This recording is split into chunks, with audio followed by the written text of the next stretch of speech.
नमस्कार मित्रों, आज आपके लिए तीज व्रत कथा एवं पूजन विधि लेकर उपस्थित हैं।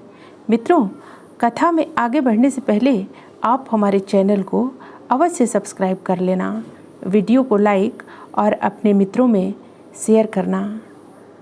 कमेंट्स में जय शिव लिखकर हमारा उत्साहवर्धन तो ज़रूर करना मित्रों। तो आइए चलते हैं पूजा विधि और कथा की ओर। मित्रों, व्रत करने वाले को चाहिए कि सूर्योदय से पहले उठकर भगवान का स्मरण करे, फिर शौच, दंत धावन, स्नान तथा संध्या वंदन आदि से निवृत्त होकर जहाँ पर शिव पार्वती का पूजन करना और कथा सुनना हो, वहाँ शिव पार्वती के पूजन के लिए केला, वंदनवार आदि से सुसज्जित कर एक छोटा मंडप बनावे। उसी मंडप में अपने बंधु बांधवों के साथ बैठे और अपने आचार्य को आदरपूर्वक बुलाकर उनके लिए उत्तम आसन बिछा दे।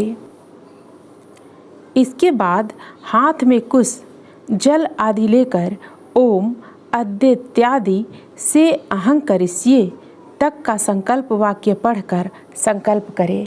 फिर हाथ में अक्षत फूल लेकर मंदार माला इस मंत्र से पार्वती जी का ध्यान करें।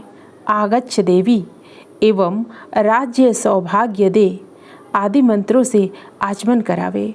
मंदाकिनी इस मंत्र से पार्वती जी को पंचामृत से स्नान कराकर शुद्धोदक से स्नान करावे। वस्त्र युग्म इस मंत्र से वस्त्र का जोड़ा चढ़ावे। चंदनेन इस मंत्र से चंदन लगावे। रंजिते इस मंत्र से अक्षत चढ़ावे। माल्यादीनी इस मंत्र से फूल माला चढ़ावे। चंदना गुरु इस मंत्र से धूप देवे। त्वम ज्योति इससे दीप दिखावे। नैवेद्यम इससे नैवेद्य चढ़ावे।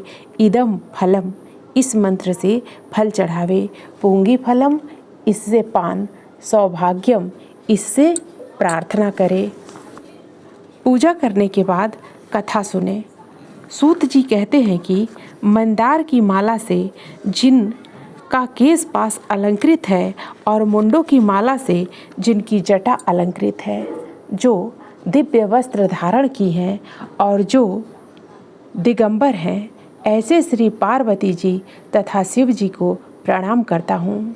रमणीक कैलाश पर्वत के शिखर पर बैठी हुई श्री पार्वती जी कहती हैं, हे महेश्वर, हमें कोई गुप्त व्रत या पूजन बताइए जो सब धर्मों में सरल हो, जिसमें परिश्रम भी कम करना पड़े लेकिन फल अधिक मिले।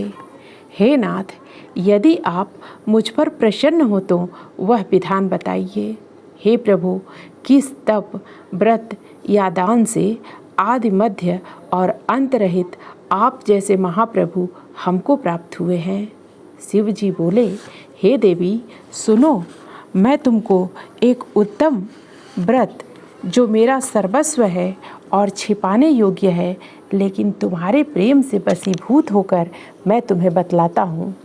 जैसे नक्षत्रों में चंद्रमा, ग्रहों में सूर्य, वर्णों में ब्राह्मण और देवताओं में विष्णु भगवान, नदियों में गंगा, पुराणों में महाभारत, वेदों में सामवेद और इंद्रियों में मन श्रेष्ठ है, सब पुराण और स्मृतियों में जिस तरह कहा गया है, मैं तुम्हें एक प्राचीन व्रत बतलाता हूँ। तुम एकाग्र मन से सुनो। जिस व्रत के प्रभाव से तुमने मेरा आधा आसन प्राप्त किया है, वह मैं तुमको बताऊँगा, क्योंकि तुम मेरी प्रेयसी हो। भाद्रपद मास में हस्त नक्षत्र से युक्त शुक्ल तृतीया तिथि को उसका अनुष्ठान मात्र करने से स्त्रियां सब पापों से मुक्त हो जाती हैं। हे देवी, तुमने आज के बहुत दिनों पहले हिमालय पर्वत पर इस व्रत को किया था, वह वृतांत मैं तुमसे कहूँगा। पार्वती जी ने पूछा, हे नाथ, मैंने क्यों यह व्रत किया था? यह सब आपके मुख से सुनना चाहती हूँ। शिव जी कहते हैं कि भारतवर्ष के उत्तर की ओर एक बड़ा रमणीक और पर्वतों में श्रेष्ठ हिमवान नामक पर्वत है। उसके आसपास तरह तरह की भूमियाँ हैं, तरह तरह के वृक्ष उस पर लगे हुए हैं। नाना प्रकार के पक्षी और अनेक प्रकार के पशु उस पर निवास करते हैं। वहाँ पहुंचकर गंधर्वों के साथ बहुत से देवता, सिद्ध, चारण और पक्षीगण सर्वदा प्रसन्न मन से विचरते हैं। वहाँ पहुंचकर गंधर्व गाते हैं, अप्सराएं नाचती हैं। उस पर्वतराज के कितने ही शिखर ऐसे हैं कि जिनमें स्फटिक, रत्न और वैदुर्यमणि आदि की खानें भरी हैं। यह पर्वत ऊंचा तो इतना अधिक है कि मित्र के घर की तरह समझकर आकाश का स्पर्श किए रहता है। उसके समस्त शिखर सदैव हिम से आच्छादित रहते हैं और गंगा की जल ध्वनि सदा सुनाई देती रहती है। हे पार्वती, तुमने बाल्यकाल में उसी पर्वत पर तपस्या की थी। 12 वर्ष तक तुम उल्टी टंग कर केवल धुआं पीकर रही। 64 वर्ष तक सूखे पत्ते खाकर रही। माघ मास में तुम जल में बैठी रहती और बैसाख की दोपहरिया में पंचाग्नि तापती थी। श्रावण के महीने में जल बरसता रहता तो तुम भूखी प्यासी रहकर मैदान में बैठी रहती थी। तुम्हारे पिता इस तरह के कष्ट को देखकर बड़े दुखी हुए। वे चिंता में पड़ गए कि मैं अपनी कन्या किसको दूं। उसी समय नारद जी वहां आ पहुँचे। मुनि श्रेष्ठ नारद जी उस समय तुम्हें देखने गए थे। नारद को देखकर गिरि ने अर्घ्य, पाद्य, आसन आदि देकर उनकी पूजा की और कहा, हे स्वामिन, आप किस लिए आए हैं? मेरा अहोभाग्य है, आपका आगमन मेरे लिए अच्छा है। नारद ने कहा, हे पर्वतराज, सुनो, विष्णु भगवान का भेजा हुआ मैं आपके पास आया हूँ। आपको चाहिए कि यह कन्या रत्न किसी योग्य वर को दें। भगवान विष्णु के समान योग्य वर ब्रह्मा, इंद्र और शिव इनमें से कोई नहीं है। इसलिए मैं यही कहूँगा कि आप अपनी कन्या भगवान विष्णु को ही देवें। हिमवान ने कहा, भगवान विष्णु मेरी कन्या स्वयं ले रहे हैं और आप यह संदेश लेकर आए हैं तो मैं उन्हें अपनी कन्या दूंगा। हिमवान की इतनी बात सुनकर मुनिराज नारद आकाश में विलीन हो गए। वे पीताम्बर, शंख, चक्र और गदाधारी भगवान विष्णु के पास पहुँचे। वहाँ हाथ जोड़कर नारद जी ने भगवान विष्णु से कहा, हे देव, सुनिए, मैंने आपका विवाह पक्का कर दिया। उधर हिमवान ने पार्वती के पास जाकर कहा कि हे पुत्री, मैंने तुम्हें भगवान विष्णु को दे डाला। तब पिता की बात सुनकर तुम बिना उत्तर दिए ही अपनी सखी के घर चली गई। वहीं जमीन पर पड़कर तुम बड़ी दुखी होती हुई विलाप करने लगी। तुमको इस तरह विलाप करते देख एक सखी ने पास आकर कहा, देवी, तुम क्यों इतनी दुखी हो? मुझको इसका कारण बताओ। तुम्हारी जो कुछ इच्छा होगी मैं यथाशक्ति उसको पूरी करने की चेष्टा करूंगी। पार्वती बोली, मेरी जो कुछ अभिलाषा है उसे तुम प्रेम पूर्वक सुनो। मैं एकमात्र शिव जी को अपना पति बनाना चाहती हूँ। इसमें कुछ भी संशय नहीं है। मेरे इस विचार को पिताजी ने ठुकरा दिया है। इससे मैं अपने शरीर को त्याग दूंगी। पर्वत की इस बात को सुनकर सखियों ने कहा कि शरीर का त्याग न कर, चलो किसी ऐसे वन को चलें जहाँ पिता को पता न लगे। ऐसी सलाह कर तुम वैसे वन में जा पहुँची। उधर तुम्हारे पिता घर घर तुम्हें खोजने लगे। दूतों द्वारा भी खबर लेने लगे कि कौन देवता, दानव या किन्नर मेरी पुत्री को हर ले गया है। उन्होंने मन ही मन कहा, मैं नारद जी के आगे प्रतिज्ञा कर चुका हूँ कि अपनी पुत्री भगवान विष्णु को दूंगा। ऐसा सोचते सोचते हिमवान मूर्छित हो गए। गिरिराज को मूर्छित देखकर सब लोग हाहाकार करते दौड़ पड़े। जब होश हुआ तो सब पूछने लगे कि गिरिराज, आप अपनी मूर्छा का कारण बताइए। हिमवान ने कहा, आप लोग मेरे दुख का कारण सुने। न मालूम कौन मेरी कन्या को हर ले गया है। ऐसा नहीं हुआ तो उसे किसी काले सांप ने काट लिया होगा या सिंह बाघ खा गए होंगे। हाय हाय, मेरी बेटी कहाँ गई? किस दुष्ट ने मेरी पुत्री को मार डाला। ऐसा कह वे वायु के झोंके से कांपते हुए वृक्ष के समान कांपने लगे। इसके बाद हिमवान तुम्हें वन वन खोजने लगे। वह वन भी सिंह, भालू आदि हिंसक जंतुओं से बड़ा भयानक हो रहा था। तुम भी अपनी सखी के साथ उस भयानक वन में चलती चलती एक ऐसे जगह जा पहुंची जहां एक नदी बह रही थी। उसके रमणीय तट पर एक बड़ी सी कंदरा थी। तुमने उसी कंदरा में आश्रय लिया और मेरी एक बालुकामयी प्रतिमा बनाकर अपनी सखी के साथ निराहार रहकर मेरी आराधना करने लगी।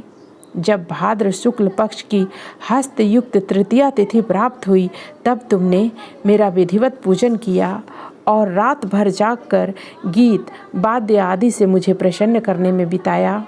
उस व्रत राज के प्रभाव से मेरा आसन डगमगा उठा, जिससे मैं तत्काल उस स्थान पर जा पहुंचा जहां कि तुम अपनी सखी के साथ रहती थी। वहां पहुंचकर मैंने तुमसे कहा कि मैं तुम पर प्रसन्न हूँ, बोलो क्या चाहती हो। तुमने कहा, मेरे देवता, यदि आप मेरे ऊपर प्रसन्न हैं तो मेरे पति बने। मेरे तथा अस्तु कहकर कैलाश पर्वत पर वापस आने पर तुमने वह प्रतिमा नदी में प्रवाहित कर दी और सखी के साथ उस महाव्रत का पारण किया। हिमवान भी तब तक उस वन में तुम्हें खोजते आ पहुँचे। चारों दिशाओं में तुम्हारी खोज करते करते वे व्याकुल हो चुके थे, इसलिए तुम्हारे आश्रम के समीप पहुँचते ही गिर पड़े। थोड़ी देर बाद उन्होंने नदी के तट पर 2 कन्याएं देखीं। देखते ही उन्होंने तुम्हें छाती से लगा लिया और बिलख कर रोने लगे। फिर पूछा, पुत्री, तुम सिंह, व्याघ्र आदि जंतुओं से भरे इस वन में क्यों आ पहुँची। पार्वती जी ने उत्तर दिया, हे पिताजी, मैंने पहले ही अपने आप को शिव जी के हाथों सौंप दिया था। आपने मेरी बात टाल दी, इससे मैं यहाँ चली आई। हिमवान ने सांत्वना दिया कि हे पुत्री, मैं तुम्हारी इच्छा के विरुद्ध कुछ न करूँगा। तुम्हें अपने साथ लेकर घर आए और मेरे साथ तुम्हारा विवाह कर दिए। इसी से तुमने मेरा अर्धासन पाया है।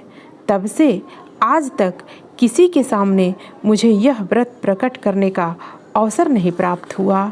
हे देवी, मैं यह बताता हूँ कि इस व्रत का हरितालिका नाम क्यों पड़ा। तुमको सखियाँ हर ले गई थीं, इसी से हरितालिका नाम पड़ा। इस पर पार्वती जी ने कहा, हे प्रभु, आपने नाम तो बताया, अब विधि भी बताएं। इसका क्या पुण्य है, क्या फल है, यह व्रत कौन करे। श्री शिव जी पार्वती जी से कहते हैं, हे देवी, मैं स्त्री जाति की भलाई के लिए यह उत्तम व्रत बतलाता हूँ। जो स्त्री अपने सौभाग्य की रक्षा करना चाहती हो वह यत्नपूर्वक इस व्रत को करे। पहले कदली के खंभे आदि से सुशोभित एक सुंदर मंडप बनावे। उसमें रंग रंग के रेशमी कपड़ों के चंदावा लगाकर चंदन आदि सुगंधित द्रव्यों से वह मंडप लिपावे। फिर शंख, भेरी, मृदंग आदि बजाते हुए बहुत से लोग एकत्रित होकर तरह तरह के मंगलाचार करते हुए उस मंडप में पार्वती तथा शिव जी की प्रतिमा स्थापित करे। उस रोज दिन भर उपवास कर बहुत से सुगंधित फूल, गंध और मनोहर धूप एवं नाना प्रकार के नैवेद्य आदि एकत्र कर मेरी पूजा करे और रात भर जागरण करे। ऊपर जो वस्तुएं गिनाई गई हैं उनके सिवाय नारियल, सुपारी, जंभीरी, नींबू, लौंग, अनार, नारंगी आदि जो जो फल प्राप्त हो सके उन्हें इकट्ठा कर ले। उस ऋतु में जो फल तथा फूल मिल सके उन्हें विशेष करके रखे। फिर धूप दीप आदि के द्वारा निम्नलिखित मंत्रों का उच्चारण करता हुआ पूजन करे। इसके बाद शिवाय, शिव रूपिणय, यहाँ से लेकर प्रसन्ना भव पार्वती तक के मंत्रों का उच्चारण करे, जिसका अर्थ इस प्रकार है, हे शिवे, शिव रूपिणी, हे मंगले, सब अर्थों को देने वाली हे देवी, हे शिव रूपे आपको नमस्कार है। हे शिव रूपे आपको नमस्कार है। हे शिवे आपको सदा के लिए नमस्कार है। हे ब्रह्मा रूपिणी आपको नमस्कार है। हे जगदात्री आपको नमस्कार है। हे सिंह वाहिनी संसार के भय से भयभीत मुझ दीन की रक्षा करो। इस कामना की पूर्ति के लिए मैंने आपकी पूजा की है। हे पार्वती मुझे राज्य और सौभाग्य दो, मुझ पर प्रसन्न हो। इन्हीं मंत्रों से पार्वती तथा शिव जी की पूजा करें। तदनंतर विधि पूर्वक कथा सुने और ब्राह्मण को वस्त्र, गौ, सुवर्ण आदि देवें। इस तरह एक चित्त होकर स्त्री पुरुष दोनों एक साथ पूजन करें। फिर वस्त्र आदि जो कुछ हो उसका संकल्प करें। हे देवी, जो स्त्री इस प्रकार पूजन करती है वह सब पापों से छूट जाती है और उसे 7 जन्म तक सुख तथा सौभाग्य प्राप्त होता है। जो स्त्री तृतीया तिथि का व्रत न कर अन्न भक्षण करती है तो वह 7 जन्म तक बंध्या रहती है और उसको बार बार विधवा होना पड़ता है। वह सदा दरिद्री, पुत्र शोक से शोकाकुल, स्वभाव की लड़ाकी, सदा दुख भोगने वाली होती है और उपवास न करने वाली स्त्री अंत में घोर नरक में जाती है। तीज को अन्न खाने से सूकरी, फल खाने से बंदरिया, पानी पीने से जोंक, दूध से सापिन, मांसाहार करने से बाघिन, दही खाने से बिल्ली, मिठाई खाने से चींटी और सब खाने से मक्खी होती है। उस रोज सोने से अजगरी और पति को धोखा देने से मुर्गी होती है। इसलिए हर स्त्रियां व्रत अवश्य करें। दूसरे दिन सुवर्ण, चांदी, तांबा तथा बांस के पात्र में अन्न भरकर ब्राह्मण को दान दें और पारण करें। जो स्त्री इस प्रकार व्रत करती है वह मेरे समान पति पाती है और जब वह मरने लगती है तो तुम्हारे समान उसका रूप हो जाता है। उसे सब प्रकार के सांसारिक भोग और सामीप्य मुक्ति भी मिल जाती है। इस हरितालिका व्रत की कथा मात्र सुन लेने से प्राणी को 1000 अश्वमेध और सैकड़ों वाजपेय यज्ञ करने का फल प्राप्त होता है। मैंने यह सब व्रतों में उत्तम व्रत बतलाया जिसके करने से प्राणी सब पापों से छूट जाता है। इसमें कुछ भी संशय नहीं है। बोलिए श्री शंकर भगवान की जय। तत्पश्चात ये आरती करें। शीस गंग अर्धंग पार्वती सदा विराजत कैलासी। शीतल मंद सुगंध पवन बह बैठे हैं शिव अविनाशी। यक्ष रक्ष भैरव जहाँ डोलत बोलत हैं बन के बासी। कल्पद्रुम अरु परिजात तरु लाग रहे हैं लाक्षासी। सूर्यकांत सम पर्वत शोभित चंद्रकांत सम हिम राशि। ऋषि मुनि देव दनुज नित सेवत गान करत श्रुति गुण राशि। रिद्धि सिद्धि के दाता शंकर नित सतचित आनंद राशि। त्रिशूल धर जी का नाम निरंतर प्रेम सहित जो नर गासी। कैलासी काशी के वासी अविनाशी मेरी सुध लीजो। तुम तो प्रभु जी सदा दयामय अवगुण मेरे सब ढकियो।